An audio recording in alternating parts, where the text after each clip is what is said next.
Bonjour tout le monde, je m'appelle Sheila Mounayar, je suis conseillère numérique chez Hello Darwin et aujourd'hui j'ai pensé intéressant à vous présenter qu'est-ce que les contenus et les différents types de contenus que vous pouvez faire sur les publications Instagram, TikTok, juste en général sur les réseaux sociaux. Donc l'idée ici c'est vraiment de venir regarder les différents types de contenus qu'on peut publier, autant statiques que dynamiques, pour que vous ayez une meilleure idée de qu'est-ce qu'en tant qu'entreprise on peut proposer à notre quantité d'utilisateurs, nos abonnés en ligne, pour avoir peut-être un intérêt à venir liker nos vidéos, avoir plus d'engagement, peut-être même répondre ou commenter ou partager ce qu'on crée. Donc en fait l'idée ici c'est que si jamais vous voulez booster ces types de contenus pour avoir peut-être du ads comme du Facebook ads ou du Instagram ads, ça pourrait être intéressant, mais de base ce qu'on veut faire c'est vraiment vous montrer les différents contenus que vous pouvez créer, que ce soit dynamique ou statique. Donc embarquons dans la vidéo tout de suite.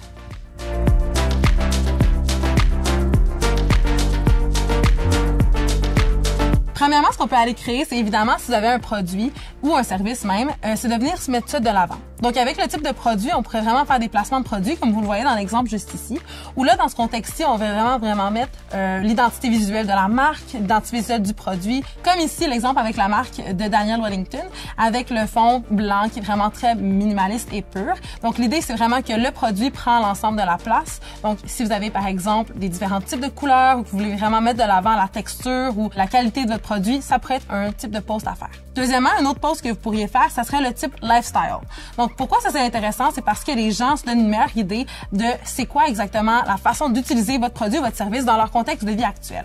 Donc ça, c'est vraiment cool pour vraiment avoir une meilleure idée. Des fois, on va voir des utilisateurs faire ce contenu pour les entreprises, que ce soit des ambassadeurs ou même des influenceurs. Puis on peut aussi même voir des UGC, qui c'est en fait du User Generated Content, du contenu généré par des utilisateurs, se créer. Donc, ça donne vraiment un esprit de collaboration, d'authenticité, mais ça peut être définitivement quelqu'un dans votre entreprise qui fait ce type de contenu, puis qui devient un peu le visage de l'entreprise pour montrer comment utiliser ce produit, ou comme j'ai mentionné, le service à travers leur vie de tous les jours. Une autre petite chose intéressante, ça serait les types de contenu backstage. Donc, en fait, un peu lié au lifestyle, celui-ci, c'est vraiment pour montrer le behind the scenes de comment ça se passe dans l'entreprise. Si vous avez, par exemple, un entreprise qui a un entrepôt, ça pourrait être toujours bien de venir visiter cet entrepôt-là ou de simplement peut-être venir faire un tour de comment on emballe les produits. Pour ça, c'est vraiment important quand même de donner une idée, de montrer vraiment comment l'essence de l'entreprise fonctionne. Petit conseil aussi que vous pourriez faire, demandez à vos employés de faire partie de ces vidéos-là parce que les humains sont très importants sur les réseaux sociaux. Qu'est-ce que je veux dire par là? C'est que souvent, les utilisateurs et les abonnés vont avoir tendance à participer et à mieux engager avec les contenus où on montre les humains, où est-ce qu'on montre l'équipe. Soyez donc pas gênés de venir montrer ce type de personnes-là, s'ils sont à l'aise, évidemment, dans le type de contenu que vous créez, que ce soit dans les stories Instagram, les vidéos TikTok, les contenus dynamiques, ou même dans les publications de style statique où c'est simplement des images, soit en carrousel ou pas. Une autre idée de post intéressante, c'est les points de vente. Si votre produit se situe dans des points de vente différents, vous pourriez toujours visiter ces points de vente et mentionner où est-ce que vos produits se sont localisés pour que les gens savent où aller les magasiner en personne. Une autre chose importante aussi à garder en tête, c'est que si vous avez votre propre boutique, ça peut être un type de contenu que les gens aiment voir parce qu'encore une fois, ils s'imaginent votre localisation, puis ça pourrait être toujours intéressant pour eux de savoir où est-ce qu'ils s'en vont par rapport à tout ça. Si on regarde ensuite les prochains exemples, bénéfices ou comparaisons, juste ici à mon écran, ça nous donne des idées de contenus qui sont faciles à lire et faciles à déchiffrer rapidement puisqu'il y a peu de texte, mais pas trop non plus accaparant par le nombre de quantités d'écriture qu'il y a. Donc, ce type de post-là, je vais suggérer de le faire pas trop souvent non plus. Le type de bénéfice ici, ça peut tout le temps être intéressant quand on fait une publication pour expliquer vraiment les aspects, les points forts de notre produit. Dans le contexte où vous faites un service, ça pourrait être un peu le même principe. L'idée, c'est vraiment de sortir les grands aspects clés et d'en faire un peu le centre de la publication de l'intérêt. Ensuite, la comparaison. L'idée n'est pas nécessairement de comparer votre produit au point de peut-être dénigrer une autre marque qui fait la même chose ou qui fait quelque chose de semblable. C'est simplement de venir encore une fois ressortir les points forts. C'est pour ça que ces deux types de publications, selon moi, sont semblables, mais pourraient vous apporter quand même beaucoup d'intérêt dépendamment de votre produit ou de votre service. Petite note là-dessus, je ferai juste attention à faire les types de contenus de comparaison quand on veut mentionner peut-être d'autres marques ou d'autres produits semblables, simplement pour s'éviter de se mettre dans l'eau bouillante. Mais ça peut être intéressant de quand même peut-être comparer à un autre type de contenu ou de qualité de produit. Si par exemple, votre sac à main est fait de cuir vegan et que celui d'un autre est fait de cuir d'animal, ça pourrait être un contexte intéressant d'utiliser la comparaison pour parler de son produit comparativement à ce qu'on sait déjà ou ce qu'on connaît au cuir animal. Maintenant, pour les autres types, on prévoit du contenu de type éducatif ou statistique. Un petit conseil que je vous donne aussi là-dessus, c'est de pas non plus mettre trop de contenu qui ont du texte sur les réseaux sociaux, surtout quand on parle de Instagram. Il peut être facile de créer des beaux visuels qui sont super attrayants, mais qui ont beaucoup de texte. Mais il faut quand même savoir que sur Instagram, la tendance, c'est vraiment de mettre plus des photos et maintenant des vidéos. Pourquoi les vidéos sont intéressantes? Parce qu'en fait, les utilisateurs veulent consommer de plus en plus du contenu qui va être encore plus accessible, encore plus dynamique, qui va être très ressemblant à la vie actuelle pour s'immerger encore plus dans le contenu. Le format vidéo est super intéressant pour le TikTok, le Instagram. Cependant, il faut quand même faire attention que Instagram est quand même été créé pour le contenu photo. Donc, ce que je vous suggère vraiment, c'est de faire un mélange des deux, sans non plus mettre trop de contenus qui sont éducatifs ou statistiques, pour pas non plus accaparer le contenu ou le fil d'actualité des gens avec du texte. Si par contre vous avez des questions qui reviennent souvent, le contenu de type éducatif pourrait être un bon moment pour l'utiliser pour expliquer peut-être une question, expliquer une situation qui s'est passée dans l'entreprise ou simplement répondre à une question souvent posée. Un petit conseil que vous pourriez faire aussi par contre, c'est de le faire de façon dynamique en expliquant la question. Donc ça peut être des contenus qui sont statiques, mais vous pourriez aussi répondre à une question qui est communément demandée et la faire de manière à ce que vous l'expliquez à vos utilisateurs à la place. Le contenu statistique pourrait être super intéressant aussi parce que si vous avez une statistique choc, peu importe si par rapport à votre produit ou à une solution que votre produit offre, ça pourrait être intéressant pour vraiment venir mettre les chiffres dans l'ordre d'idée. Encore une fois, de ne pas le faire trop souvent est ce que je conseille. Petit exemple ici de quel type de contenu pourrait être statistique, par exemple, ça serait de faire du contenu qui soit met en valeur le bénéfice de votre produit ou qui met en valeur une statistique choc qui révèle la solution qui est votre produit.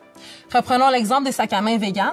Si vous voulez, par exemple, parler des bénéfices, vous pourriez dire que votre sac à main est 50% plus tenace que celui qui est fait de cuir d'animal. Ça pourrait être un exemple. Dans un autre contexte, si vous voulez partir d'une statistique choc qui offre votre produit en solution, on pourrait donc dire, par exemple, que 50% des animaux sont utilisés pour faire des sacs à main de vrai cuir, mais que dans votre contexte à vous, puisque vous utilisez des contenus qui sont seulement de matériaux vegan, ben on résolve une situation qui est de ne pas utiliser ce type de matériel-là.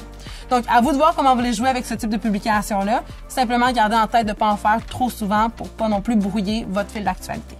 Maintenant, le type de contenu packaging peut être très intéressant quand vous avez un branding qui est vraiment présent dans votre entreprise. Souvent, les gens aussi, quand ils vont recevoir vos produits, vont vraiment être très excités de voir le branding, surtout si votre entreprise focus beaucoup de son énergie là-dessus.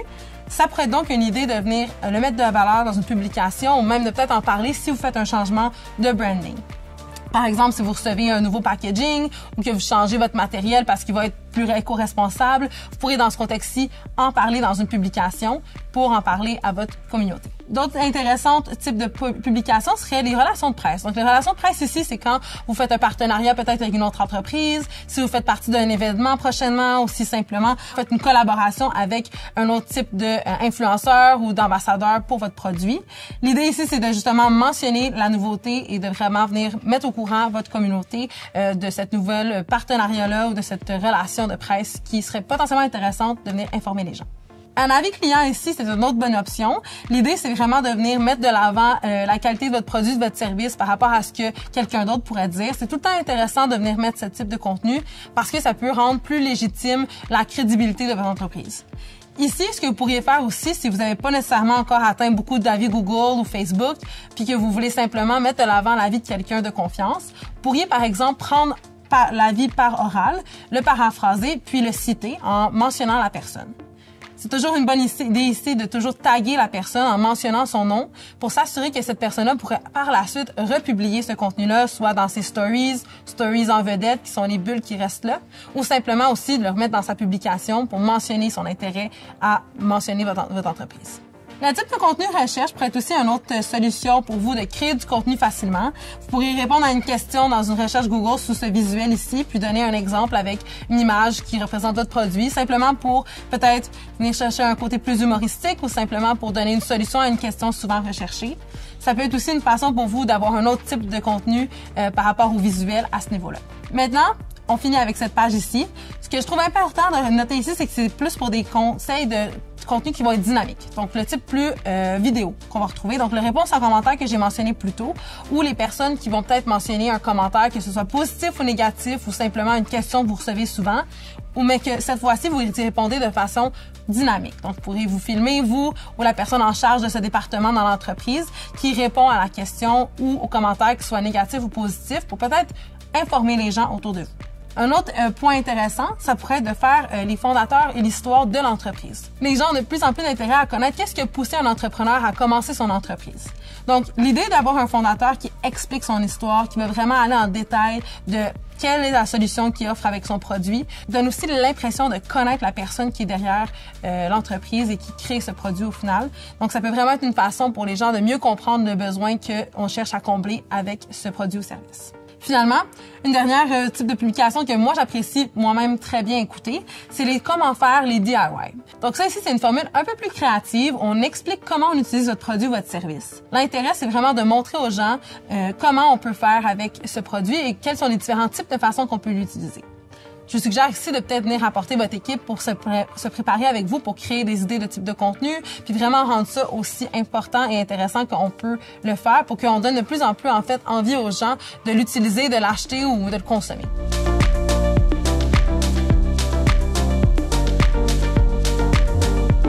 En conclusion, il y a vraiment différents types de contenus qu'on peut créer sur les réseaux sociaux. On en a vu tout plein que vous pouvez faire même vous-même avec seulement l'aide de votre téléphone et votre caméra. Soyez pas gênés de vous mettre là et d'essayer différents types de contenus, puis vraiment de l'essayer sur TikTok, Instagram, d'en faire l'analyse aussi dès que ces contenus-là sont publiés pour savoir qu'est-ce qui a fonctionné dans une vidéo, qu'est-ce qui a moins fonctionné. Dernier petit conseil, si vous avez une équipe avec qui travailler, même si vous êtes une petite entreprise, demandez leur aide pour savoir qu'est-ce qui pourrait être intéressant puis quel contenu serait le plus apprécié. N'oubliez pas aussi de naviguer dans le net pour avoir des meilleures idées de ce qui se passe, les différentes actualités et trends qui circulent déjà, pour maintenant savoir quelles sont les musiques intéressantes à mettre, quels sont les meilleurs temps à publier, pour aussi optimiser la présence de votre vidéo et aider l'algorithme à vous mettre de l'avant.